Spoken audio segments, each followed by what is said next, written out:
안녕하십니까. 설교 복귀 시간입니다. 3월 첫째 주일 설교입니다. 믿음과 영생이라는 제목입니다. 설교 다 끝낸 다음에 조금 설교 방향이 그렇게 깔끔하지 못했다는 생각이 들었습니다. 깔끔하지 못했다기보다 전체 구성이 예, 되게 압축적이지 못했다는 생각이에요. 믿음과 영생 제목 자체가 그렇습니다. 영생 요 부분에 초점을 놓고 설교를 했어야 되거든요. 믿음에 대해서도 또 얘기한 거예요.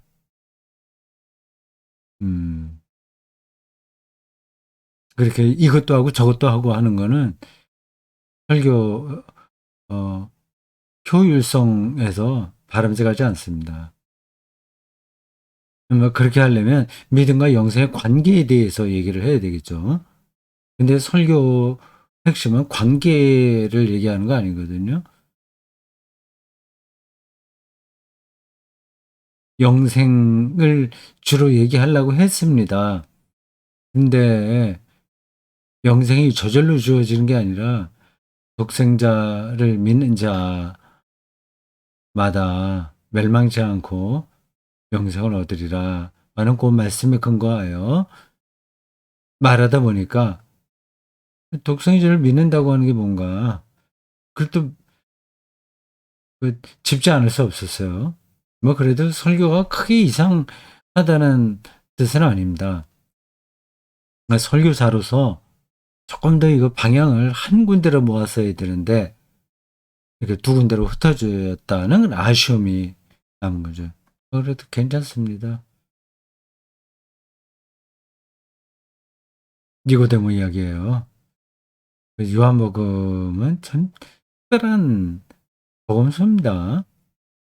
특징이 있어요. 이거 니고데모 이야기 공간복음에 안 나오잖아요. 그 뭐예요? 수가성물과 사마리아에 서 있었던 이야기도 없고요. 요한복음은 공간복음 외에 그 전성들이 많습니다. 그게 참 특이해요. 실제로 그렇게 다른 전성들이 있었던 건지 아니면 공간복음에 근거해서 요한복음 기자가 좀 창작한 건지 그것도 잘 모르겠어요.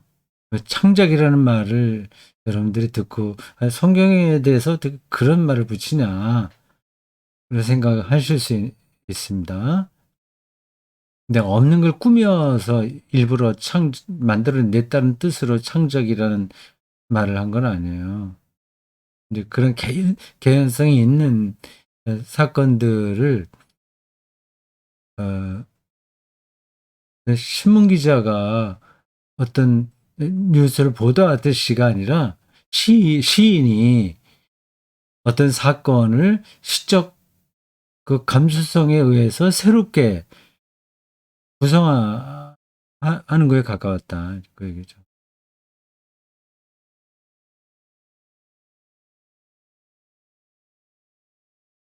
근데 이 전체 본문 말입니다. 3장 1절에서 17절에도 그런 부분들이 좀 나타나잖아요. 뒤로 가봅시다. 그 이야기 하다가 그 유명한 그 독생자 이야기 3장 16절 하고 그 다음에 11절에 보면 주어가 그 1인칭 복수로 변합니다.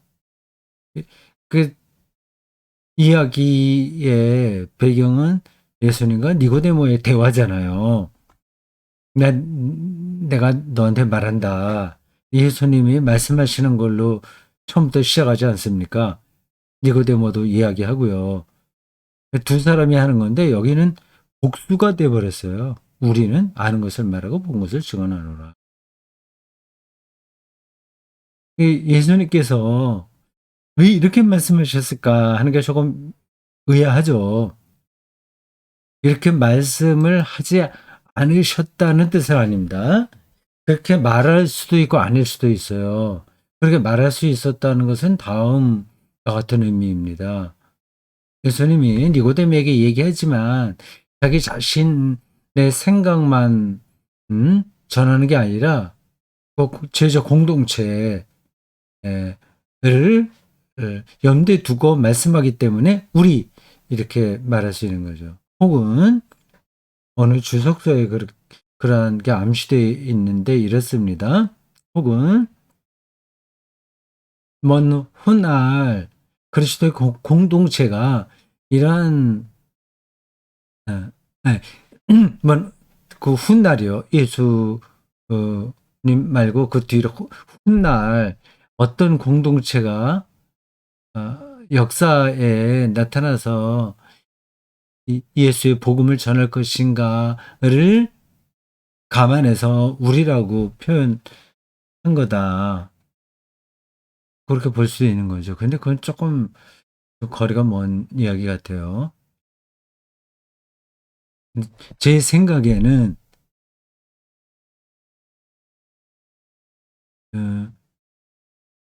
요한복음 공동체에 있는 그 전체 교인들의 신앙이 요 니고데모와 예수님과의 대화에 이제 들어간 거죠. 끼어든 거죠.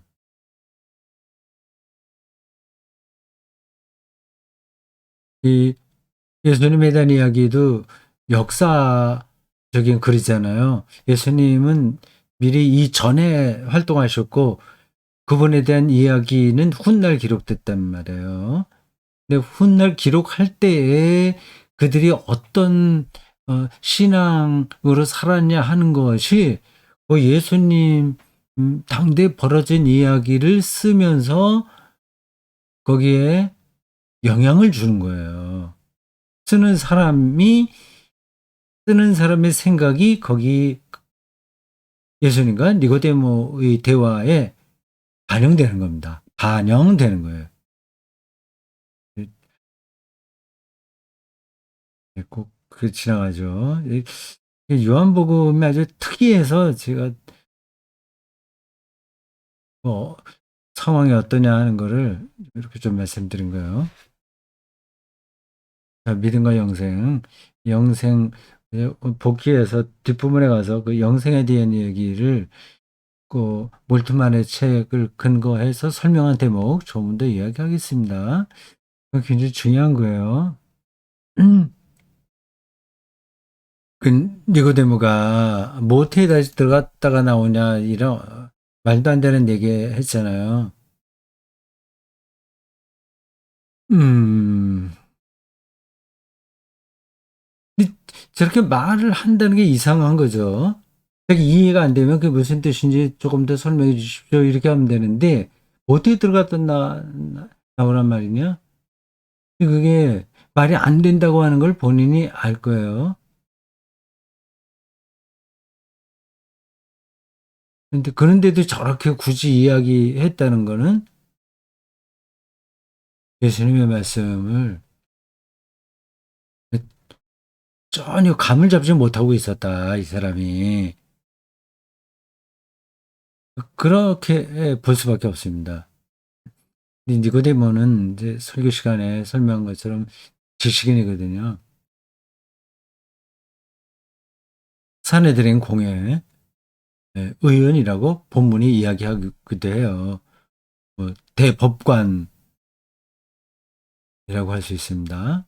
오늘날로 보면 대법관이에요. 한 90여 명으로 구성된다고 합니다. 사내들인 공회가.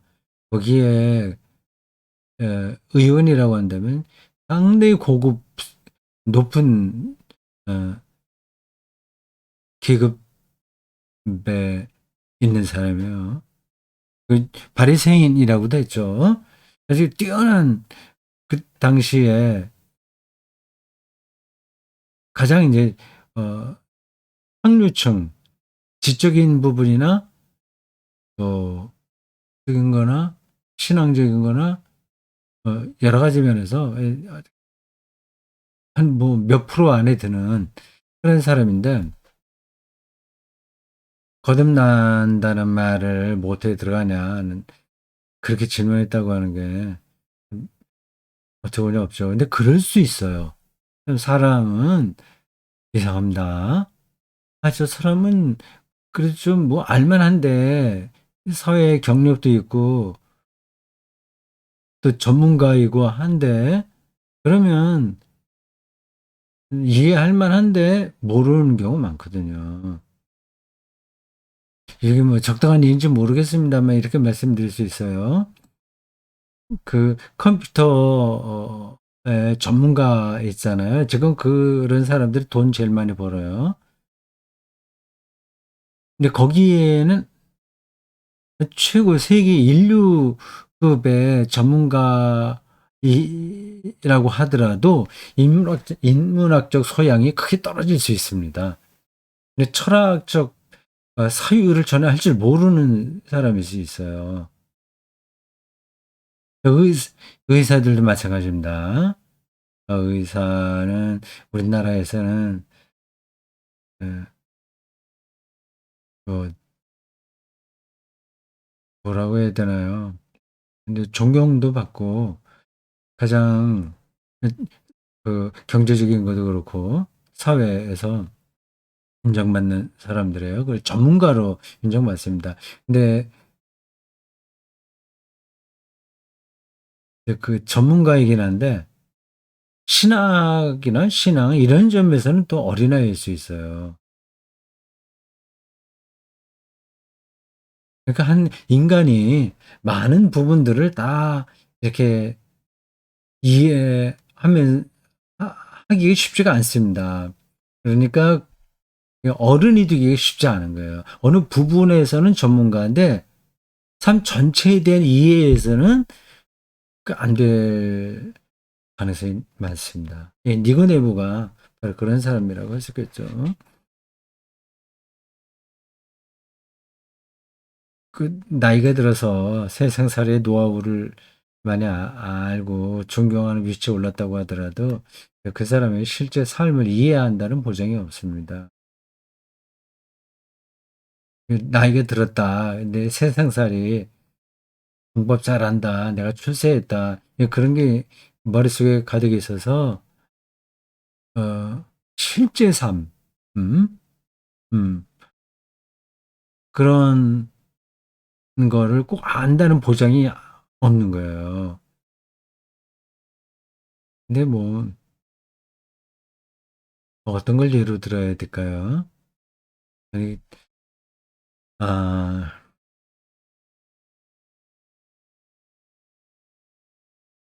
네, 지나가겠습니다. 이건 그렇게 중요한 대목이 아니라서 더 시간을 끌지 않겠습니다. 그냥 쉽게 얘기하자면 이런 거죠. 아, 인생이 뭐 별난 거야? 아, 돈 많이 벌고 럭셔리하게 살고 자식 잘 키우고 뭐 그렇게 살면 성공한 인생이지. 그렇게 생각하는 겁니다. 근데 그게 삶은 그것도 삶은 삶이죠. 삶이 아니라고 하는 게 아니라 그게 행복한 건 아니거든요. 행복할 수 있는 조건은 되지만 그런 조건을 갖추었다고 해서 행복한 게 아니에요. 좀 불행하게 행복한 조건이 없다고 하더라도 존재한다는 게 뭔지 뭐 신앙적으로 들어가면 더 좋고요.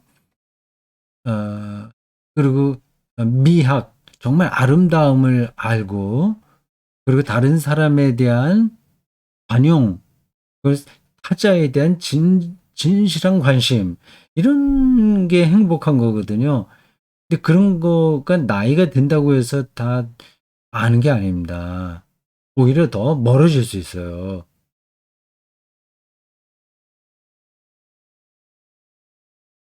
하나님이 세상을 이처럼 사랑하사. 노래도 있습니다. 제가 찬송가를 잘 부르면 설교 시간에 한번 해볼 수도 있었습니다. 근데 그 자비와 sem터교회 예배 마치고 뭐 친교 식사를 하거든요. 그거를 누가 한 사람이 여기 주관을 합니다. 이제 식사 아주 간단하게 밥 하나하고 반찬 두세 가지 이렇게 놓고 이렇게 불러서서 이제 사회자가 예, 뭘 뭐 새로 나온 사람 있으면 소개하고 뭐 소식이 있으면 알리고 그리고 이제 식사 찬송 하자 뭐 그렇게 합니다. 네, 이번엔 그설 아무개 집사가 2월 담당자예요. 식사 찬송을 보통은 날마다 우리에게 뭐 이 찬송을 불렀거든요. 날마다 우리에게 양식. 근데 이번엔 저 요한복음 3장 16절 저 찬송가 부르자고 제안을 이렇게 끌어가더라고요. 그래 아주 좋았습니다. 그래서 불렀어요. 또 그 남편이 있어요. 근데 아무개 진이라고요. 그분이 하는 얘기가 이거 오늘은 식사 찬송을 보통 때 하던 거 말고 저 하나님이 세상을 이거를 해야지 하는 게 좋겠다고 자기 아내에게 말을 할 생각을 설교 들을 때 했는가 봐요. 근데 미처 말하지 못했는데 아내가 저렇게 해버렸다. 뭐, 할 얘기 하네요. 그렇게 서로 두 사람이 이심전심으로 잘 통한다는 자랑을 하는 건지 모르겠습니다. 그 영생을 얻게 하려 하심이라 이게 이걸 반복합니다. 영생 감사합니다. 하나님이 세상을 이처럼 사랑하사 독생자를 주셨으니 이는 그를 믿는 자마다 멸망하지 않고 영생을 얻으리라. 영생을 얻으리라. 이렇게 하는 게 있고요. 영생을 얻으리라. 요한복음 3장 16절 이렇게 두 가지 하는 게 있습니다. 그래 어저께 오다비아 센터교에서는 두 번째 걸로 저절로 하시더군요. 예, 너무 익숙한 구절인데 대단한 거 아닙니까? 독생자를 주셨다. 사랑, 하나님의 사랑. 설교 마지막 대목에서 예수 그리스도 안에 나타나는 하나님의 사랑을 지금 이 순간 충만하게 경험하면 이 순간이 바로 영생의 순간이다. 지금이 영생이다. 그런 얘기를 했습니다. 그것도 제가 말을 그렇게 하기는 했지만 그 안으로 뚫고 들어가기가 쉽지 않습니다. 이게 단절돼요. 이게 매 순간순간이 별거 아닌 것처럼 느껴지는 겁니다. 왜 그런지 아시죠? 내가 뭐 했어야 되는데, 지나간 걸 계속 생각하고, 내가 뭘 해야 되는데, 저 사람 왜 나한테 기분 나쁘게 굴지? 말을 왜 저렇게 쌀쌀하게 하지? 뭐, 계속 생각하고, 가족 사이에도 그렇고요. 뭐, 사업하다 보면 더 그렇잖아요. 근데 온갖 것들이 우리의 영혼 속에서 뒤죽박죽되고 때문에, 지금 이 순간이 영생의 순간, 이라고 하는 사실을 감히 맛보지도 못하는 겁니다. 음,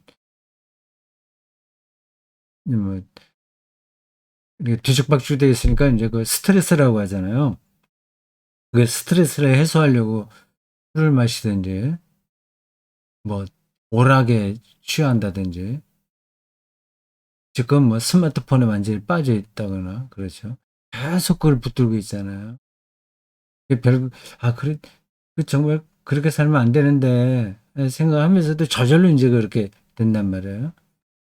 근데 저도 이제 술을 마시는데, 거기에 이제 찌들어 버리게 되면, 그 술 마시는 순간은 스트레스가 잊히니까, 거기에 이제 매이게 되는 거죠.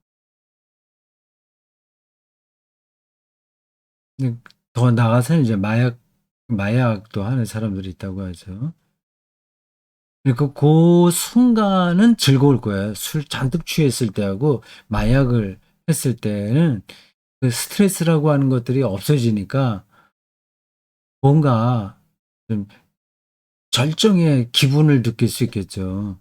근데 계속 그게 유지가 된다면 뭐 괜찮겠죠. 술 취한 상태가 계속 된다면 뭐 그렇겠죠. 근데 그 가능하지 않잖아요. 알코올 중독이 되면 이제 그걸 계속 유지하려고 하는 건데 그 상태를 망가지죠, 삶이요. 근데, 근데 그 술에 그렇게 이렇게 묶이게 되면 술 깨있을 때에는 더 허무한 겁니다. 마약도 마찬가지고. 그러니까 못 견디는 거죠.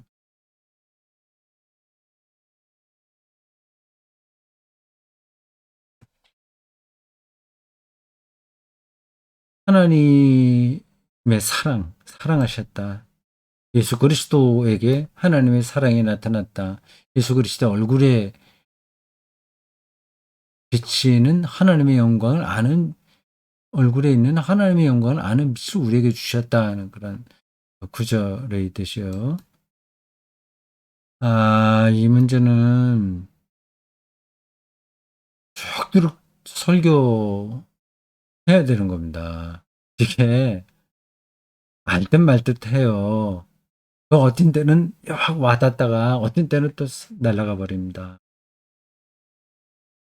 저는 그 설교자가 한두 번 설교해 갖고 해결되는 문제가 아니에요. 설교자 스스로도 마찬가지입니다.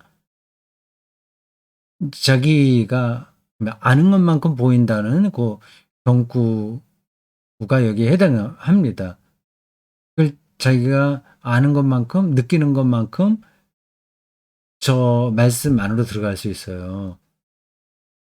그러니까 한두 번 얘기를 하는 것으로 끝나지 않고 계속 해야 됩니다. 저도 평생 동안 설교를 했고, 그래서 얼마나 많은 이야기들을, 똑같은 이야기들 했겠습니까? 하나님, 창조, 종말, 예수, 칭의, 죄, 해방, 안식, 교회, 코이노니아, 등등 두루두루. 똑같은 이야기 주변에서 그런 얘기를 들어요. 왜 당신 똑같은 설교를 한다. 그 말을 들으면 이해가 되긴 합니다. 근데 낱말은 비슷하니까요. 쓰는 용어, 하나님의 사랑하시다, 독생자다. 믿음이 뭐냐? 믿음이 멸망하지 않는다는 게 뭐냐? 그리고 영생을 얻는다. 그 단어들은 비슷하지 않습니까? 근데 그 말할 때 저의 느낌은 다른 거거든요. 제가 30살 때 저 본문으로 설교한 거하고 지금 70살에 설교한 건 다른 거예요. 낱말은 비슷합니다. 근데 그 비슷한 낱말만 듣고 당신 똑같은 설교하네. 이렇게 하면 좀 섭섭한 거죠. 그건 이제 저의 능력의 한계일지도 모르죠. 저는 느낌은 완전히 다른 건데 그거를 전달을 잘 못하니까 20년 전이나 지금이나 똑같은 설교한다. 그렇게 말할 수 있는 겁니다. 네, 똑같지 않다. 네, 이해해 주시면 고맙겠습니다.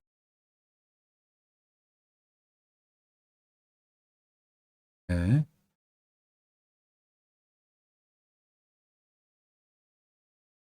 병고침 이야기, 그 믿음에 대한 얘기를 하다가 제가 믿음에 또 머물러 있으면 안 되는데, 영생을 이야기해야 되는데, 아, 가라, 내 믿음이 나를 구원하였다. 이게 보험서예요. 공감보험서 많이 나옵니다.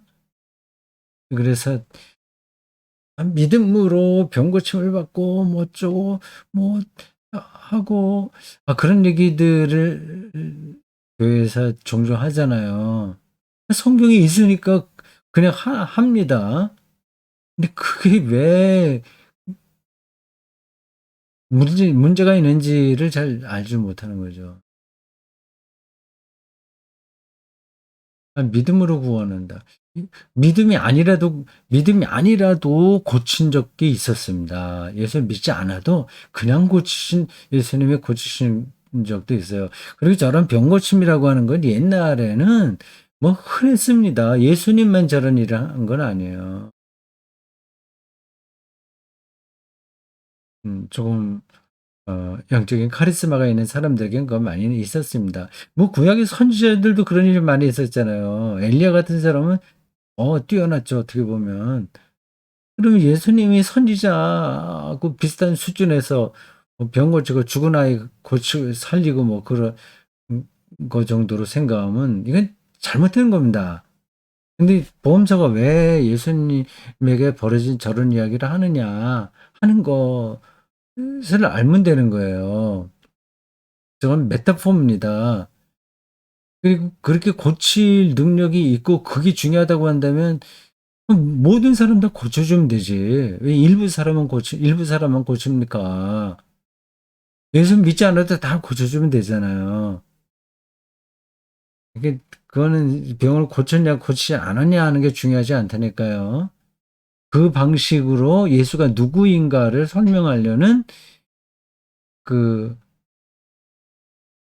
은유적 표현들인 거예요. 그리고 더 근본적으로는 그리스도인들도 다 고난받고 죽고 뭐 사고 당하고 다 하잖아요. 그럼 그런 사람들은 믿음이 없단 말인가? 그럼 안 되잖아요.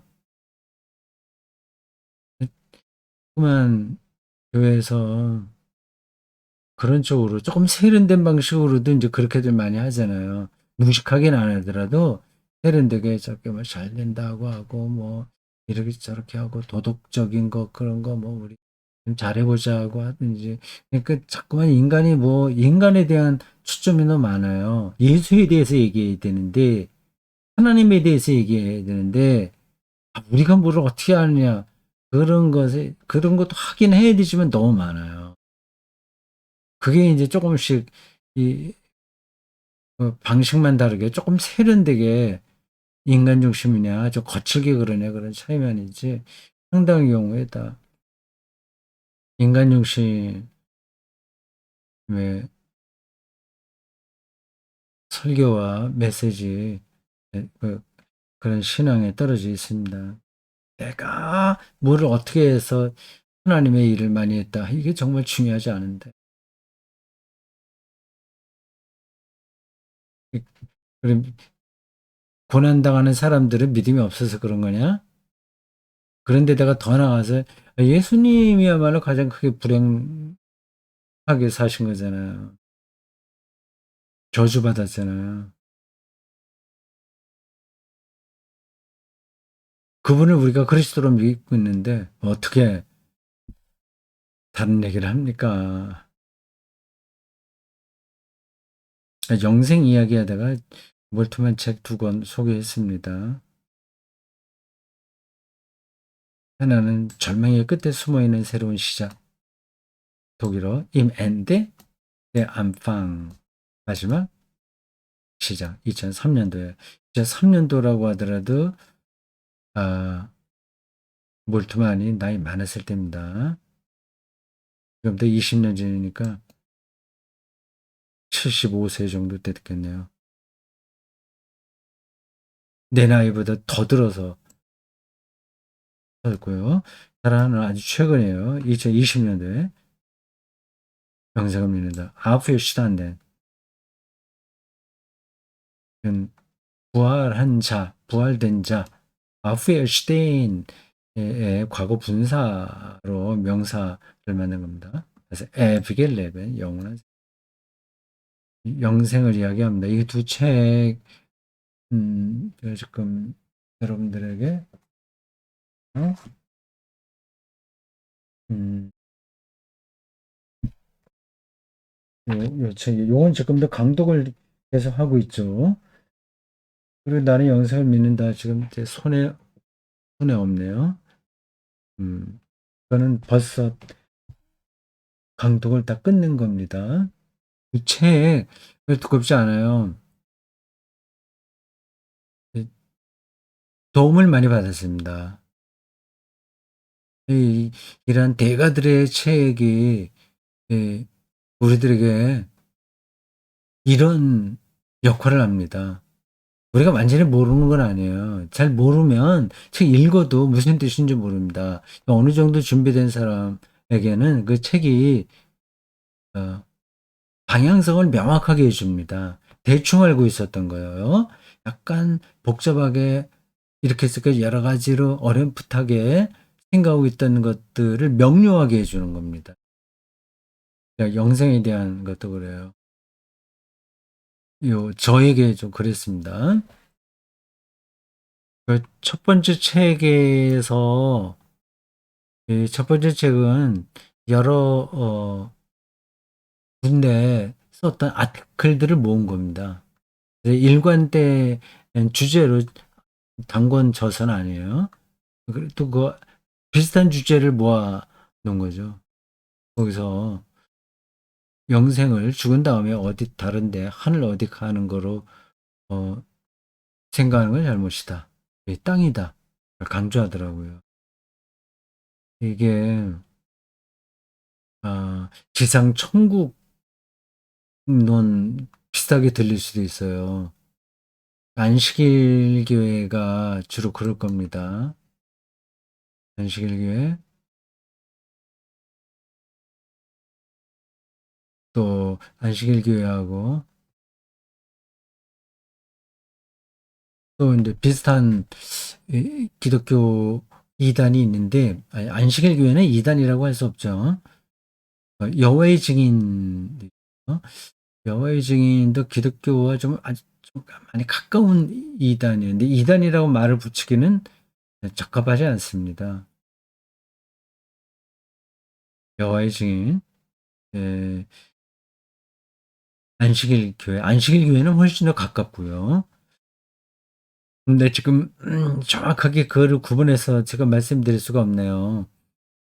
근데 지상 천국에 가장 가까운 교파가 안식일 교회인가, 여호와의 증인인가, 그렇습니다. 네, 어쨌든 이 땅에서 천국을 이룬다는 거는 아닌데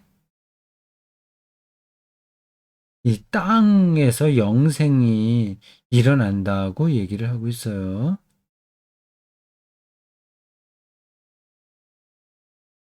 그러니까 여기서 이 땅에서 모두가 잘 먹고 잘 살고 그리고 모든 그런 문제들이 다 해결된 거의 유토피아가 아, 세워지는 거를 가리켜서 영생이라고 할 수는 없잖아요. 그건 영생이 아니라 지상천국이에요. 지상천국하고 영생은 다르다고 생각합니다. 그 몰트만이 그래서 그러한 문제들을 자세하게 다루지는 않았어요. 다만 많은 그리스도인들이 죽은 다음에 어, 어딘가 우주 어딘가에 있는 곳에서 영생, 새로운 생명이에요. 변화된 생명이에요. 그게 이어질이라고 하는 생각은 잘못이다. 그걸 얘기하는 겁니다. 그 생명은 여기다. 그거 얘기를 하죠. 근데 여기 이 땅이 여기서 지상 천국을 이룬다는 건 아닙니다. 그럼 여기서 어떻게 변화된 생명이고 하나님의 생명이냐 그건 또 다르게 말을 해야 될 그런 부분이죠. 되고 우주 공간 어디가 아니라 이 땅이다. 그게 한 대목이고요. 두 번째는 죽음과 영원한 생명이 일어나게 될 그 마지막 심판 사건 사이에 있는 그 바울이 말하는 그 바울이 잠이라는 메타포로 설명한 그 과도기 중간 시기가 몰트만에게는 무의미하게 된 겁니다. 그러니까 없다는 얘기 아니라 그거는 없는 거나 마찬가지인 거예요. 왜냐하면 그 변화된 그 생명, 그 부활, 그 영생, 그게 에, 실현되면 그 시간이 없어진다는 겁니다. 이건 말이 전달되는지 모르겠어요. 그냥 우리 일상에서 비유하자면 그렇습니다. 잠을 뭐 12시, 11시에 잠들었다고 합시다. 자잖아요. 아침에 눈을 떴어요. 7시에, 6시에 떴어요. 그러면 분명히 잠 시간이 있긴 있지만 자기에게는 눈을 뜨면 잠들었을 때하고 지금이 하나가 되는 겁니다. 잠으로 들어간 시간하고 깨어난 시간만 있는 거예요. 그 중간에 있었던 잠은 없는 거죠. 물론 있죠. 있긴 있는데 깨어나면 그게 없는 거나 마찬가지라는 거. 전달이 됐나요? 동의가 되시나요? 이게 그 양자역학에서 양자역학까지는 가지 말고요. 시간이 물리학에서도 절대적이라고 생각하지 않잖아요. 시간의 흐름이 다르다고 하지 않습니까? 다른 차원이 되면 그러니까 더 빨리 움직이면 빛보다 빨리 움직이면 시간이 오히려 거꾸로 간다고 하지 않습니까? 이론적으로 그렇다는 거예요. 우리가 이렇게 시간과 공간 안에 완벽하게 지배받는 세상에서 살기에 저런 바울의 말이 확 와닿지 않을 수 있습니다. 그리고 뭐 양자역학에 이 말하는 그런 세계도 우리에게 와닿지 않을 수 있는 거죠. 그 모든 것을 총칭해서 우리가 하나님이라고 하니까 우리가 이게 시간과 공간 안에 살아가는 이 삶들에 완전히 묶여버리면 하나님을 우리는 경험할 수 없습니다. 시간과 공간 안에서 벌어지는 삶이 뭐 아무 의미 없다 이제 그런 뜻이 아니에요. 이게 더 큰 세계 안에 들어 있다는 거를 꼭 생각해 두십시오.